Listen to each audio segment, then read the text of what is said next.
Rosh Hashanah 3a. And when the Canaanite, the king of Arad, who dwelt in the south, heard tell that Israel came by the way of Atharim, and he fought against Israel. Numbers chapter 21, verse 1. What report did he hear? He heard that Aaron had died, and that the clouds of glory had withdrawn from the Jewish people. And he thought that he had been granted permission to wage war against the Jewish people. And this is as it is written, and all the congregation saw that, Aaron was dead, and they wept for Aaron 30 days, all the house of Israel. Numbers chapter 20, verse 29. About this, Rabbi Abahu said, do not read the verse as, and they saw, Veiru.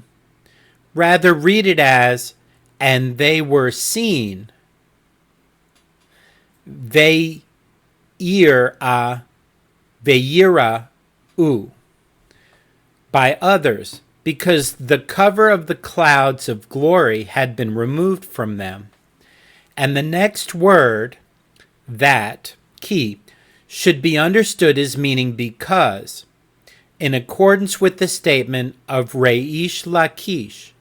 As Reish Lakish said, the word ki is used in the Bible in 4 senses: if, perhaps, but, and because. Therefore, the verse should be understood as follows: and all the congregation was seen, i.e., revealed, because Aaron had died. This shows that at the time of Aaron's death, Sihon was still alive.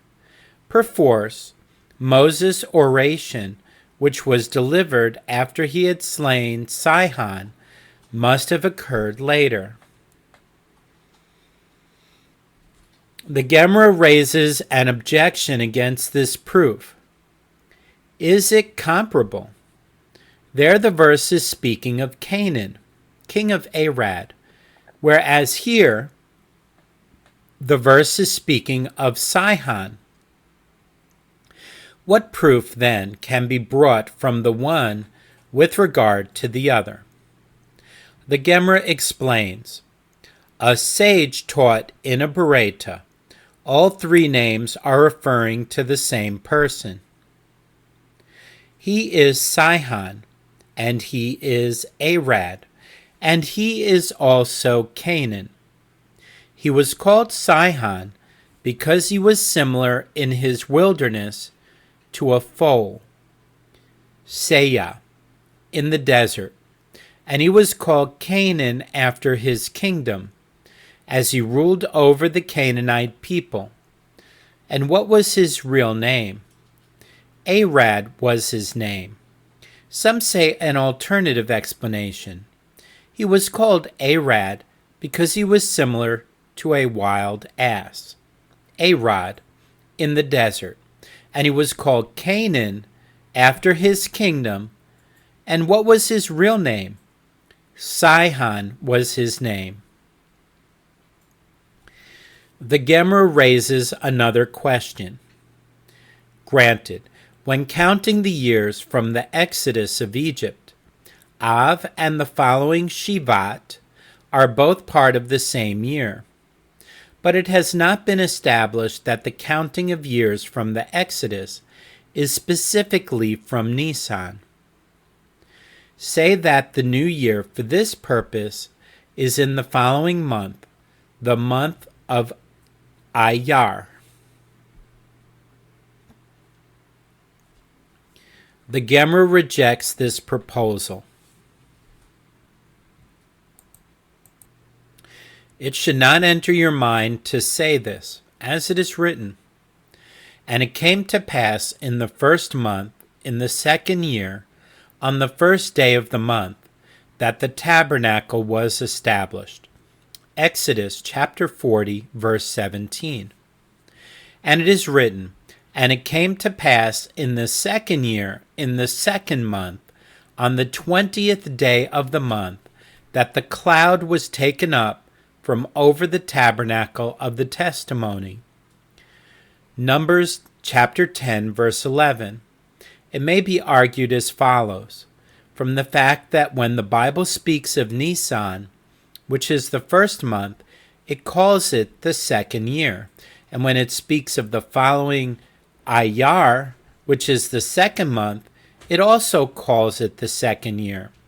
By inference, Rosh Hashanah is not at the beginning of Iyar. Were it the case that the new year begins in Iyar, Nisan and the following Iyar would not occur in the same year, as the year would have changed in Iyar. The Gemara asks further, and say that the new year for this purpose is in the 3rd month, the month of Sivan. The Gemara rejects this suggestion. It should not enter your mind to say this, as it is written, "In the 3rd month, after the children of Israel were gone out of the land of Egypt, the same day they came into the wilderness of Sinai." Exodus 19, verse 1. And if it is so that the new year is the beginning of Sivan, the verse should have said, "In the 3rd month, in the 2nd year after the children of Israel were gone out of the land of Egypt," as a new year had started. The Gemara continues, but perhaps one could say that the new year, for counting the Exodus, is in the 4th month, the month of Tammuz, or say that it is in the 5th month, the month of Av, or say that it is in the 12th month, the month of Adar. There is no clear refutation that these months are not the new year. Rather, Rabbi Elazar said, "It is from here that it is derived that the years of a king's rule are counted from Nisan, as it is stated, and he began to build in the 2nd month, in the 2nd, in the 4th year of his reign." 2 Chronicles chapter 3, verse 2. What is the meaning of the words, the 2nd? Doesn't it mean second to the month from which Solomon's reign is counted? This is clear proof that the years of a king's rule are counted from the 1st month, i.e. the month of Nisan.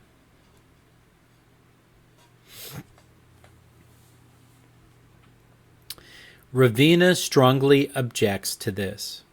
Why not say that the words, the 2nd, are referring to the 2nd day of the month?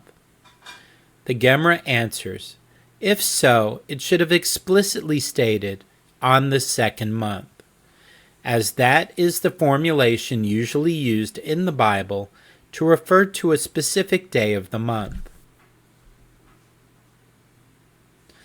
The Gemara raises another objection. Why not say that the words, the 2nd, are referring to the 2nd day of the week? This argument is rejected for two reasons. First, we have not found the 2nd day of the week ever being written. Nowhere does the Bible give the day of the week on which a particular event transpired. And further, the verse juxtaposes the 2nd instance of the word second to the 1st instance of the word second. Just as the first second is referring to a month, so too the latter second is referring to a month. It is taught in a Bereta in accordance with the opinion of Rabbi Yohanan. From where is it derived that one counts the years of kings' reigns only from the month of Nisan? As it is stated, And it came to pass in the 480th year, after the children of Israel were come out of the land of Egypt, in the 4th year of Solomon's reign over Israel, in the month Ziv, which is the 2nd month, that he began to build the house of the Lord. 1 Kings chapter 6, verse 1. And it is written, And Aaron the priest went up to Mount Hor at the commandment of the Lord, and died there, in the 40th year after the children of Israel were come out of the land of Egypt, in the 5th month, on the 1st day of the month. Numbers chapter 33, verse 38. And it is later written, And it came to pass in the 40th year, in the 11th month, on the 1st of the month, that Moses spoke to the children of Israel. That's Deuteronomy chapter 1, verse 3. And it is written, After he had slain Sihon, the king of the Amorites, who dwelt in Heshbon. Deuteronomy chapter 1, verse 4. And it says, And when the Canaanite, the king of Arad, who dwelt in the south, heard. It's Numbers chapter 33, verse 40. Numbers 33, 40. And it says, And all the congregation saw that Aaron was dead, and they wept for Aaron 30 days. Numbers 20, 29. And it says, And it came to pass in the 1st month in the 2nd year, on the 1st day of the month, that the tabernacle was established. Exodus chapter 40, verse 17. And it says, And it came to pass in the 2nd year, in the 2nd month, on the 20th day of the month, that the cloud was taken up from off the tabernacle of the testimony. Numbers chapter 10, verse 11. And it says, In the 3rd month, after the children of Israel were gone out of the land of Egypt, the same day they came into the wilderness of Sinai. Exodus chapter 19, verse 1. And it says, And he began to build in the 2nd month, in the 2nd, in the 4th year of his reign. 2 Chronicles chapter 3, verse 2. This list of verses summarizes Rabbi Yohanan's explanation. Rav Hizda said, They taught that the years of a king's rule are counted from the 1st of Nisan only with regard to the Jewish kings of Israel, but the years of the kings of the Gentile nations of the world are counted from Tishrei, as it is stated, The words of Nehemiah, son of Hakaliah, and it came to pass in the month Kislev, in the 20th year, as I was in Shushan the capital. Nehemiah chapter 1, verse 1. And it is written, And it came to pass in the month Nisan, in the 20th year of Artaxerxes the king, that wine was before him, and I took up the wine and gave it to the king. Nehemiah chapter 2, verse 1. From the fact that when the Bible speaks of the month of Kislev, it calls it the 20th year, and when it speaks of the following Nisan, it also calls it the 20th year, by inference. The new year for Gentile kings does not begin in Nisan. Were it the case that the new year did begin in Nisan, Kislev and the following Nisan would not occur in the same year. The Gemara raises an objection. Granted, in this 2nd verse, it is explicitly stated that the count relates to the years of Artaxerxes. But as for that first verse, from where is it known that the count relates to the years of Artaxerxes? Perhaps.